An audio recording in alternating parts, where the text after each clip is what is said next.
Hi again then guys, and welcome to yet another installment of Beards and Cars, my podcast style series. And if again I sound a bit under the weather, it's just because it's early in the morning when I record these.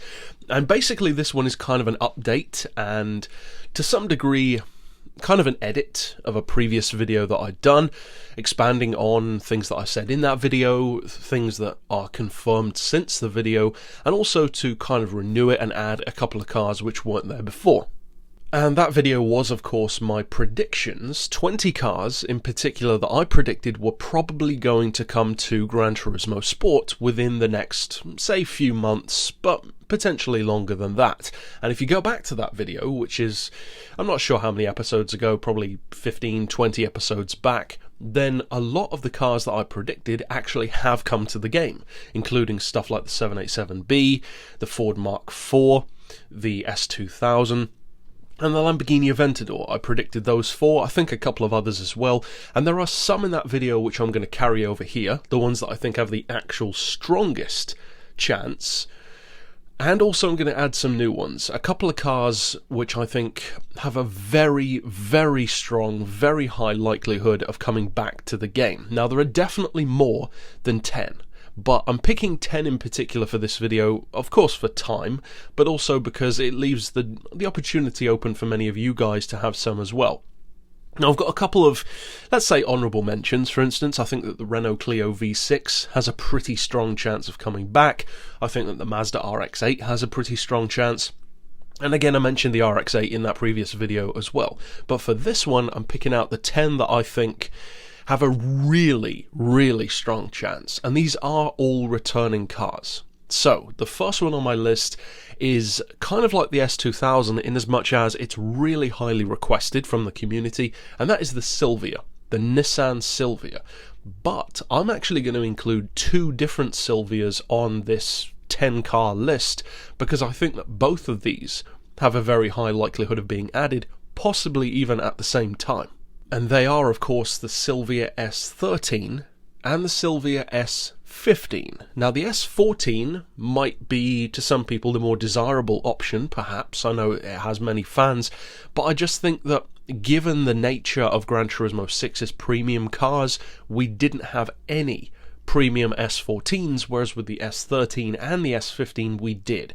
And the precedent so far has been that it's mostly, but not all, existing premiums or super premiums in some cases that are getting updated. And incidentally, speaking of updating premiums and semi-premiums, that kind of stuff, I think that another honourable mention would have to be the Plymouth Roadrunner. I think that's got a pretty strong chance of coming back as well, along with the 69 Camaro. But as far as moving on with the list, the reason why I picked the S15 and the S13 in particular is because I think that of all the Silvias, I would actually put my money on the S13. Because although it's not strictly speaking the quickest, I mean, it's not the quickest, the S15 can be quicker, I think it's such a culturally significant car. It's a car which so many people love, in a similar way to the AE86, which of course many people are hoping for as well. But I think the S13 probably has the strongest chance as far as my predictions go, and I think the S15 has a decent chance as well. It's a fan favourite for sure. The limited upgrades and visual tuning of the game will kind of put some people off, I think. Stuff like the body kits and removing the rear wing, you won't be able to do that anymore, which is a shame, but it's a good car to work with anyway. As far as my next pick, this is one which it might not be featured, but I could understand it if they did bring it back. It would certainly be a very useful car for this particular brand, because they don't have a huge amount of representation in the game in this kind of regard. And this is one that I did mention in that previous predictions video, the Alfa Romeo 8C. I think that this is a fairly obvious choice to bring back. I can easily imagine the silhouette of this car being released on Kaz's Twitter page. It's just that kind of car to me. It's one of the, say, premium exotic standouts from Gran Turismo 6, one of the ones which is pretty memorable. Even if we didn't necessarily use it all the time, it's a very significant car for the Alfa Romeo brand. Alfa Romeo has a decent showing in GT Sport with the Mito, the 4C, but again, it wouldn't hurt the brand to bolster it out a little bit more with an actual super sports, and some would say supercar, to the brand as well, because the 4C road car is very good, but it's not a supercar. It's still, of course, an exotic, but it's based on a sports car, not super sports exotic. So I think that the 8C has a pretty strong chance, and I would actually be very happy if it did return. I'd get quite a lot of use out of that car probably, and it could potentially be a pretty good money earning car as well at around N400 or N500 on Blue Moon Bay, because it is quicker than its power would suggest, in a similar way to like a Maserati Gran Turismo. Next up is in fact two cars which are kind of integrally linked in rivalries with each other, and I think that both of these would be fan favourites for sure. It would kind of flip-flop from one to the other depending on the kind of fan, but I think that the Dodge Viper ACR has a very strong chance of returning. And speaking of fan favourites, I'm going to give another shout out. It's not one of my absolute 10, but I think that there's a decent chance of a Subaru 22B having the full premium treatment, but again, I'm not actually including that one in my 10 list here. As far as the Viper ACR, I think the reasons why that it's a pretty strong choice to come back are fairly obvious, because for one thing, it was already a decent premium, it had lots of upgrades, it was one of the ultimate street cars in the game in terms of how good it was at any given performance points level, even up to and over 700. You could tune up to 704 PP points, which is far higher than most other road cars in the game. It's up there with the GTR Black Edition and the Veyron. Very, very few other road cars can actually go over 700. In fact, it's higher than the Nissan GTR Nismo was in its fully tuned form. Plus, it's a fan favourite. The Viper ACR is such a competitive car. It held some lap records for a time.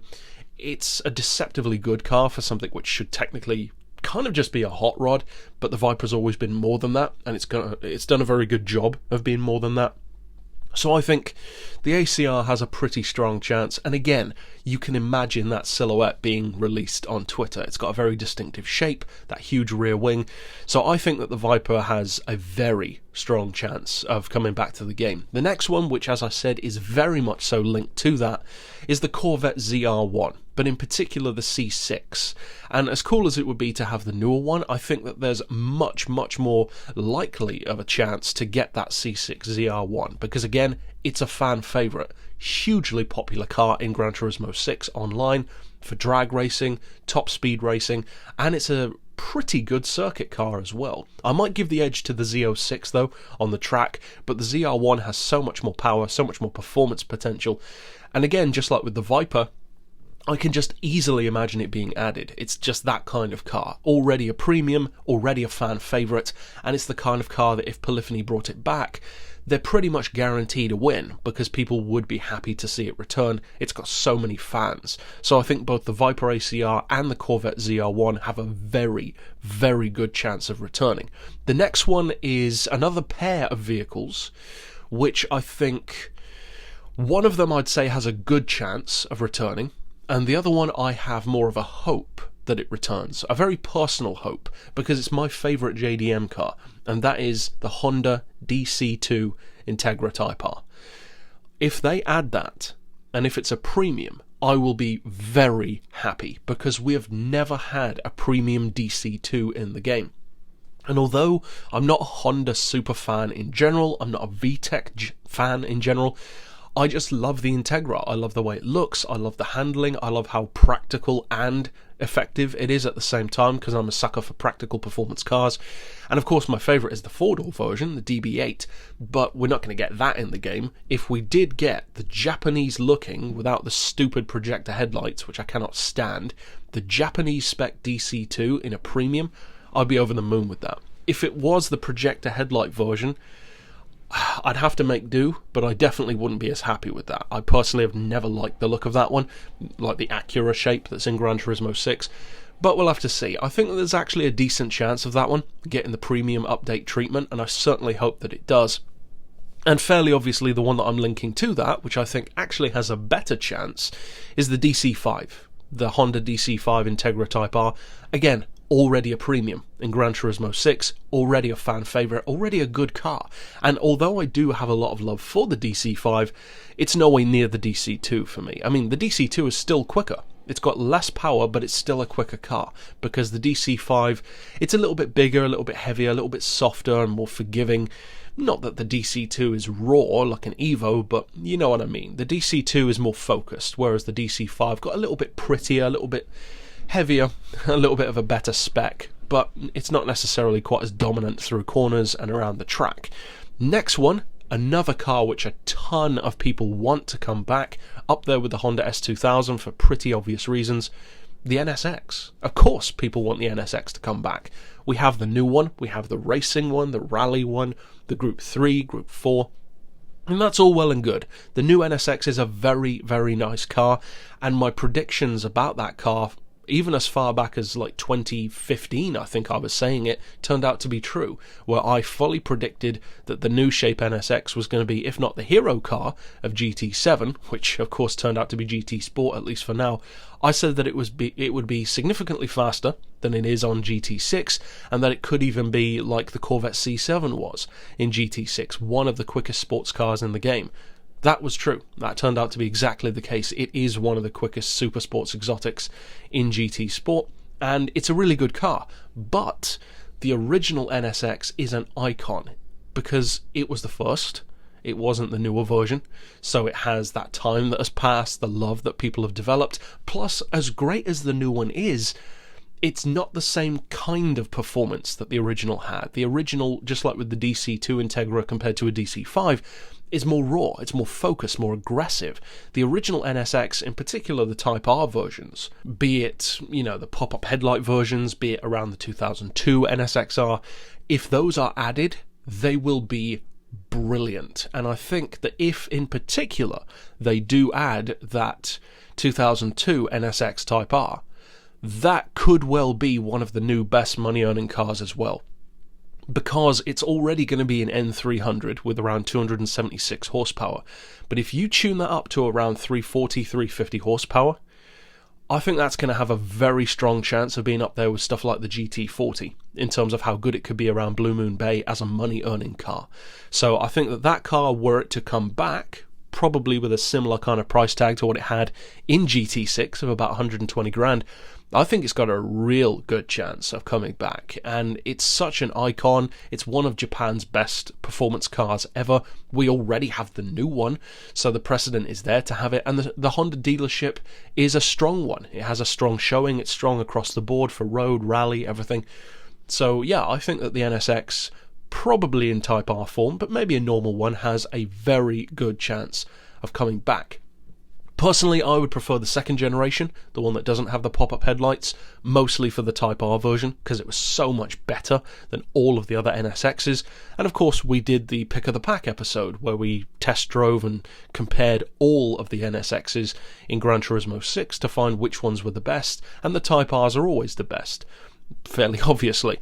The next one on my list is a classic. Perhaps surprising that I don't have more classics, given that I'm such a classic fan, and there are definitely tons of classics that you could say, and I think some of them have a very, very strong chance. The one that I mentioned earlier, or in fact the two, the Camaro from 69 and the Plymouth Roadrunner, I think have a very strong chance. Another one that I think has a really good chance, especially now, is the Lancia Stratos, because we have the Delta, so it would be fairly obvious to get the Stratos back. It's been a long-standing staple of the franchise, but I think that this one has a very, very strong chance, and although personally I'm not too bothered if this car comes to the game, I can definitely see them bringing this one back. The Mercedes 300 Gullwing, the 300 SL from the 1950s, arguably the original supercar in its own way, and it's a car which is so historically relevant. Mercedes has had a reasonably strong showing as far as the updates go, with stuff like the Sauber C9, such a significant car. So I wouldn't be surprised if the Gullwing came back. It is one of the quickest classic cars in Gran Turismo, in terms of the super old ones, like pre-1960. In fact, it's one of the absolute quickest if you don't count stuff like the Auto Union Streamliner, so if you're just talking street cars. So yeah, I think that the Gullwing has a very healthy chance of coming back. I think that the Stratos and the Superbird might be pretty close for me, but I think the Gullwing just edges them out. And again, you can already imagine that silhouette being released on Twitter, and it's a pretty distinctive shape. And then for my final pick, I wanted to go for something a bit more extreme, but also something which I did fully think has a good, strong chance of coming back, because of course, As I said, I predicted the 787B, and it did return. It's a fairly obvious one to go for, of course, so you can't take a huge amount of credit for it, but I also predicted that the Toyota GT1 could return. Now, to some degree, I still believe that, but I don't feel hugely confident about that choice, because like with the DC2, that would be the full premium update treatment, which would be very nice to have. We've never had the interior on that car, so that would be very cool to finally have. Plus, you could just paint it red and finally have a return of the GT1 road car, at least in spirit. But I think that this one, especially now that the 787B is added, and I don't think in my update video, or not my update, in my predictions video, I don't think we had actually had the Group C cars return yet. So that changed everything, because we weren't even sure whether or not we were going to get those, because the game seemed to be focusing on the newer machines, for fairly obvious reasons. But now that we do have the Group C cars, it opens up the floodgates to more opportunities. And when I was thinking back through the different prototypes, which ones seem to be the most likely to me? There are a couple which I think have a decent chance. The Bentley, for instance, it's already a premium, it's a fan favourite, so that wouldn't surprise me. But I think the one that I'm going to predict, and this would be a premium update, especially now that the 787B has been added, because it's such a fan favourite, I'm going to say the Peugeot 905. I think that the Peugeot 905 is going to return to Gran Turismo in GT Sport. And I think of all the 10, that's probably the riskiest. I think that something like a Stratos actually still has a better chance. But I'm going to stick with the 905, and I do think it's going to return. It is such a huge fan favourite in the game since its introduction, of course, in GT4. It was kind of stunted in that game, though, because the gear changes took so long and made it sluggish. But since then, it's a dominant force, and it is on Forza as well. The 787B and the Peugeot 905 are pretty much the ultimate grip LMP cars, or Le Mans prototypes in a general sense, of course, Group C. But now, the full update premium treatment would be awesome on a 905, and I think that it has a pretty strong chance of returning. Because again, Peugeot is being very well represented, more so than a lot of other brands in the game, if you really think about it. We've got the 908, and it would be an obvious choice to return to take on its main rival, the 787B, because of course the Mazda won in 91, then 92 and 93 right after Peugeot won. So it's a very integrally linked car, great rivalry there, similar kinds of machine in effect, really high revving screamers. So yeah, I think that the Peugeot 905 has a pretty strong chance of returning. But that's it for my 10. The S15, the S13, Alpha 8C, Viper ACR, Corvette ZR1, DC2 and DC5 Integras, the original NSX, maybe the second generation, the Mercedes Gullwing, and the Peugeot 905. Those are my 10 predictions that I think have a really, really strong chance of coming to the game. Not necessarily like this month or anything, but at some point in the future. And in terms of my last update, again, my last prediction, by the time I'd released the video, a couple of them had been confirmed. The Aventador, for instance, was literally added to the game while I was making the video, and I didn't realise. So we'll have to see. Obviously, that's not going to happen at the moment, because we've just had the update. But we'll have to see. We'll have to see how it goes, because, of course, updates are still rolling out on a monthly basis. So, as I said, I'd love to hear your predictions. Try to maybe pick the ones that you think are absolutely the ones with the highest possible chance in your eyes. Because obviously, we could all say like Caparo T1, Zenvo ST1, Door 962. That would be nice, but it's very unlikely. So I'm trying to pick the ones that I could fully see happening. The ones that I think are the most likely, of course. So those are the kind of ones that I'd like to see your guys' thoughts on. What do you think has a really, really strong chance of coming back to the game? Or in debut, maybe. Something could have a really strong chance in your eyes of debuting in the game. In my previous video, for instance, when I predicted the 20, I predicted that the new Ford Focus RS would probably come, or the new shape Ford GT, which a load of people want to be featured. And again, since the Ford GT is Kaz's favourite car, I'm surprised that he hasn't added that one yet. But we'll have to see. I think that stuff like that is less likely, given how sluggish polyphony is with newer vehicles sometimes, especially supercars for some weird reason. But yeah, that's my prediction for the 10. A couple of honourable mentions like the Subaru 22B as well. But that's it for this instalment. So of course, as I said, slap your predictions down below, and then who knows, maybe 3-4 months from now we could look back at this one again and see which of them have come back, which of them have been confirmed, which of them don't seem as likely. But that's it for this instalment. Of course, you can click through here on screen to see all of the previous episodes of Beards and Cars with a ton of wildly different topics. And that's it. So of course, I'll see you guys next time. But for now, as always, thanks for watching.